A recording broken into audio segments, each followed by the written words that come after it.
sometimes you've lost before you've even started. Now I don't mean that offside goal at football where you think you scored and it's all called back. Much more unpleasant than that. I go back to a time before most of you were born and when Eric was a teenager. Which makes me a lot older than him because I was going for a job interview. It was one of my first interviews. I was going to change jobs. I saw the absolute dream job.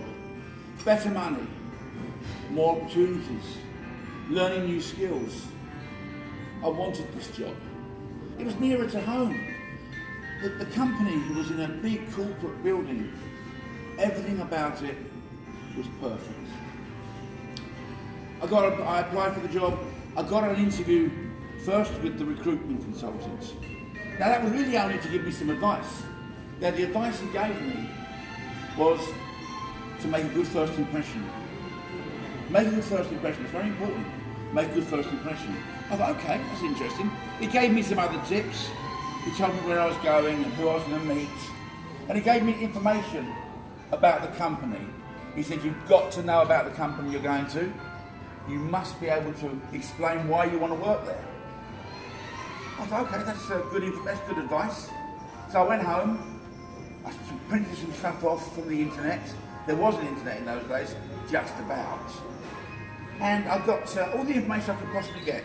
I'm reading it, I'm getting it in my mind, I'm ready to go. Come the day, wasn't a good day, it was a little bit dull, I could feel the rain coming down. It's England after all, always rains in England. So I'll get in my car, drive to the train station, get on the train. By now I'm a little bit wet, my mood's gone down a bit, but this is the perfect job, I've got to get there.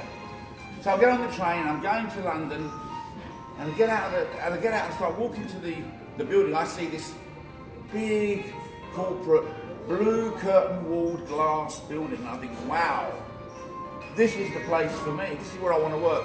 Everything is perfect about this job for me.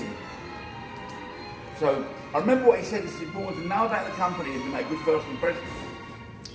So I go into the reception, smiling, I'm wet, I'm bedraggled, I'm in a terrible state. But I go into the reception, I smile at the receptionist. I'm really, hey, hello, my name's Kevin Baggs. I've come for an interview with your MD, your CEO, your Chief Executive Officer. Okay, that's fine. Would you like to take your seat? You've got about 10-15 minutes to wait. Hey, of course, no problem at all. Thank you very much. I've been really, really happy even though I'm a bit wet. So I sit down. I look around me at the surroundings. There's nice plants everywhere. It's a really good building. All the steel and metal of the reception desk, brightly mirrored everywhere. And it's fantastic. I feel this is a place for me. I already feel at home. I know I'm going to nail this interview. I know it in my own heart. I've done the research. I've got the experience. I've got my notes. Suited, tie on, shiny shoes, I sit down, I start reading the notes. All of a sudden, I hear this whistling. I look up and I frown at this woman. Why is she disturbing me? Go back to the notes and start reading again. Well, the company turns over £25 million last year. Doesn't sound like a bad company, it's doing well. Okay, £10 million a year before, it's growing. This is a good company, it's expanding. Just keep reading. Whistling again, it's going on. Now it's like a little bit of water goes on my face, this woman's spraying the plants.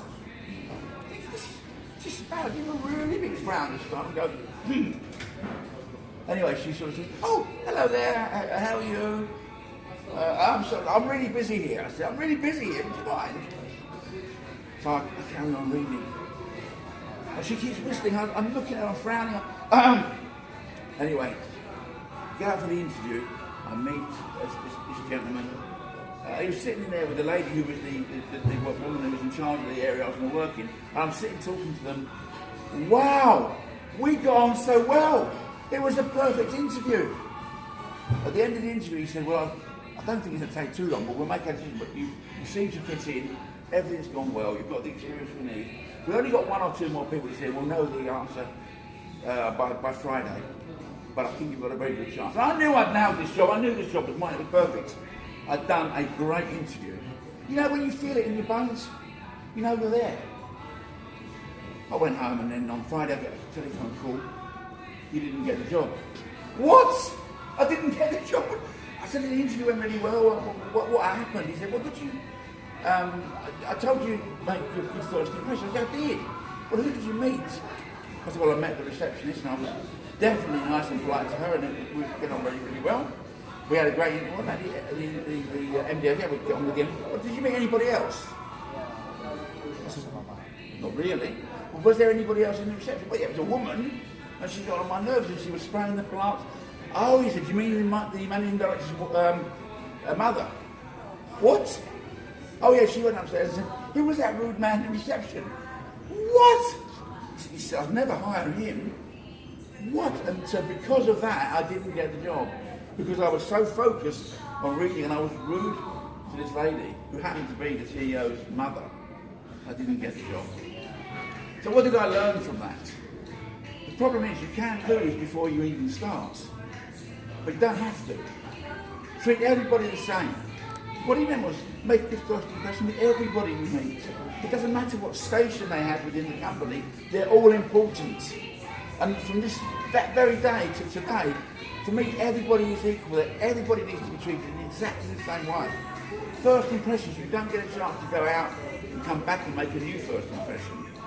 So the purpose of this is to say, treat everybody equally. You don't know who they are.